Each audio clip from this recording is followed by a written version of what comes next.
Hi, good morning. What is the important thing that I've learned in Mass today? So, sobrang simple lang po ang mensahe ngayon sa Mass, and that is Jesus is our hope.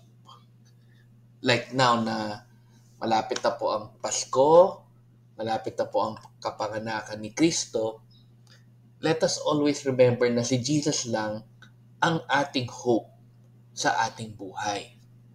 Kaya lagi po tayo magdadasal sa Kanya, magpasalamat, humingi ng tawad, makisuyo, humbly, kung ano ba yung mga prayers po natin. Kasi si Jesus lang talaga ang hope sa ating buhay.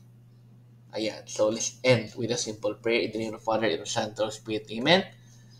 Lord, I pray that you inspire us to pray to you and to always see you as our hope in our lives. Thank you, Lord. Amen. In the name of the Father, and of the Son, and of the Holy Spirit. Amen.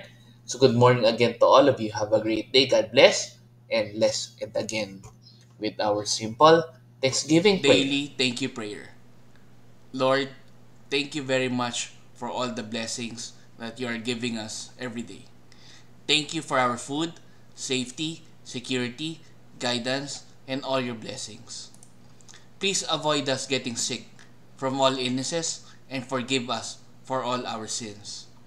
Lord, I pray that all our hopes and dreams will come true in your own time. Again, Lord, thank you for all the blessings that you have given us. Amen.